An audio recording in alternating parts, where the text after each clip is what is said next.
Let me ask you something right off the bat. Ever watch someone throw a victory party for themselves only to find out in real time they just set their own house on fire? No.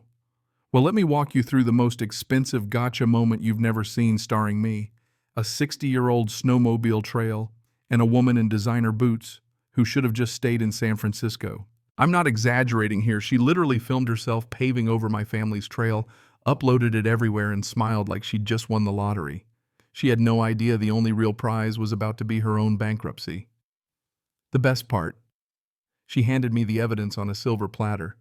Makes you want to get some popcorn, right? All right, let's start with this. My name's Garrett. I fix things. Broken trucks, busted tractors, sometimes even people's messes when no one else will touch them. But some things you shouldn't have to fix. Like, say, a handshake deal your grandfather made after crawling through World War II just so his family could keep a path open through the mountains. Dad passed in 2018, left me 47 acres of Montana land, rocky, steep, mean as a bear on Monday morning, but mine. And with it, I inherited a trail. Not just any trail. This thing was a lifeline, a snowmobile easement snaking from my land into 12,000 acres of state forest. The only break in 60 miles of granite and fir. Grandfather Ezra spent 5 years in the 60s fighting to keep it open. No guns, he'd had enough of those in France, but with lawyers' deeds and that mountain stubbornness you only get from losing friends for a cause. Every winter I'd wake up to that low, distant growl, snowmobiles echoing off the cliffs. That was peace to me.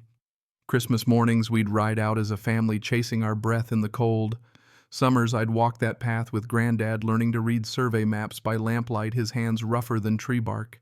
And he'd tell me, "This ain't just a fun ride, boy. It's about keeping the mountains free for mountain folks." 40 families used that trail for hunting for emergencies, for just getting out there. Without it, you'd have to circle the whole range, burn 3 hours instead of 20 minutes. That trail, it was our lifeline. We'd do Ezra's Run every January in his honor, local tradition, sweat and pride holding it together. Then in comes Vivian. Picture a hurricane in a $2.8 million chalet, clutching a legal briefcase and wearing boots worth more than my truck. She came from San Francisco, fancy corporate lawyer who spent her life helping companies squeeze folks like me. It took her 6 months to get herself crowned HOA president of Glacier Ridge. The improvement started the next day. Vivian hated noise. My trail, she said, was lowering her property value. Her plan, turn the whole area into a wildlife sanctuary. Which, if you speak HOA, means private hiking trails for the rich folks, no locals allowed. Trouble smelled like expensive cologne that fall drifting down from her heated driveway. At first, she showed up with cookies and a legal pad talking about mutually beneficial arrangements. I laughed, told her that trail was in my family before she was out of diapers. She didn't like that. 2 weeks later, I get a letter thick as a steak from the priciest law firm in California. Cease all trail use immediately or pay $500 a day. Their claim, my 1963 easement was invalid under new environmental regs. Complete fiction, but you throw enough money at fiction, people start to panic. Some of the families stopped using the trail just like that. The club scared out of their boots. No one could afford a court fight against a woman who spent more on landscaping than we make in a year. But you know, Vivian underestimated us. She figured we were too dumb, too poor, too backward maybe to have kept records. But my family's kept receipts since the war. That's when she sent her surveyor. I was welding a busted axle when a diesel truck rolled up. Out hopped some guy in a hard hat setting up stakes like he owned the place. He's just doing his job running some environmental boundary assessment. Translation: they were looking for any excuse to steal more land. 3 days this clown's out there snapping pics, moving stakes, making a big show. Thursday I catch him hammering markers 15 feet inside my line. Not an accident. Straight up theft. I asked for his license, turns out expired 2 years back. His professional gear. The kind you buy when you expect it to break before the week's out. I called his number, disconnected. In the Army they teach you use a fake badge to get somewhere you shouldn't, and you're headed for a long, cold cell. That gave me an idea. I set up my trail cam and a birdhouse motion-activated cellular upload straight to my phone. Sure enough, next morning Vivian shows up. She hands the surveyor an envelope so thick it could choke a goat. Move the markers wherever you need to. These people don't get property law anyway. The whole thing on video, her voice, her face, her cash. I sent that video to the state board. They didn't waste time. the surveyor facing charges before he could pack up his fake tape measure. Vivian's deed under investigation. Her insurance company started sweating.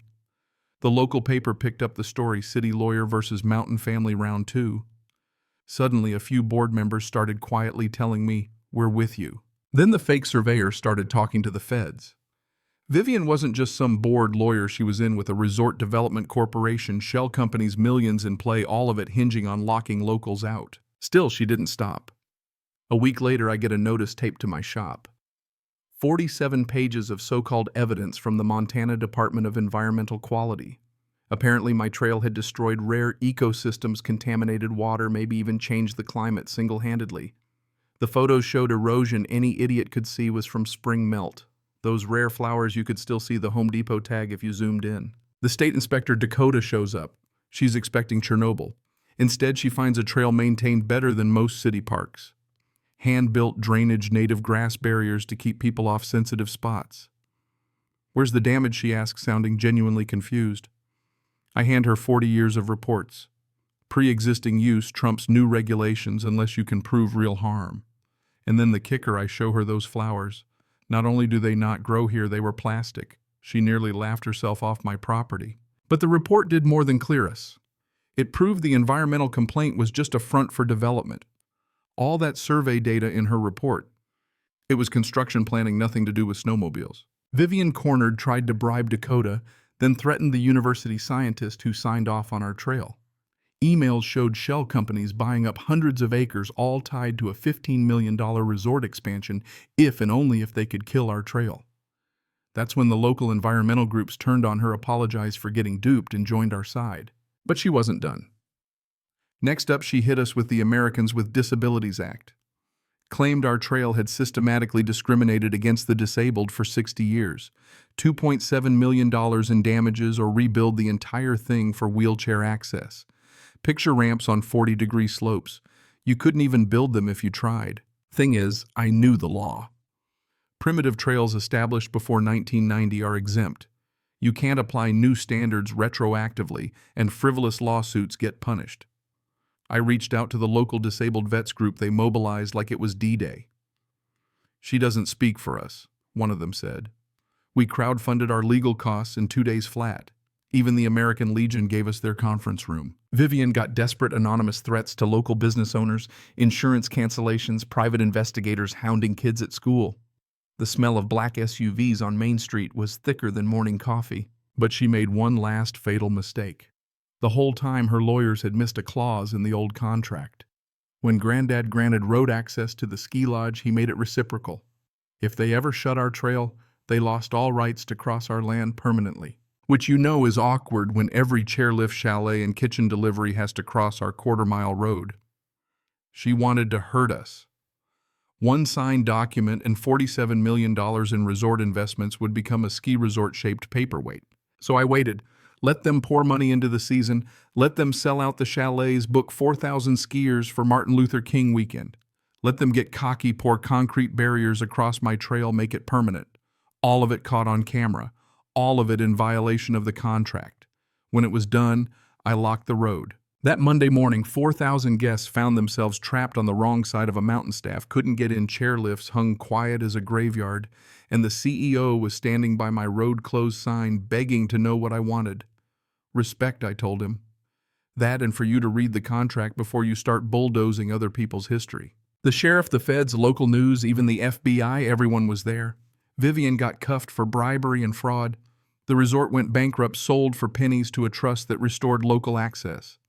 Her 3 years in prison, millions in restitution, every dollar went to a fund to protect the trail for good. Funny thing, all the legal tricks, all the threats, all that money, none of it beat a piece of paper and a stubborn mountain family that reads the fine print. In the end, we restored our traditions, honored my grandfather, and kept the land for the next generation. Barbecues, college scholarships, community jobs, real victory, the kind you feel in your bones. So now let me ask you, since you made it this far, when someone pushes you, pokes, tries to get a rise, do you give them the show they want? Or do you hold your ground, keep your cool, and let them fall into their own trap? Ever had someone nearly ruin everything just because they thought you were weak? Tell me, how did you handle it? Drop your story below, or let me know which side of this fight you'd be on. Sometimes the sweetest revenge is just letting people destroy themselves while you stand there holding the only contract that matters.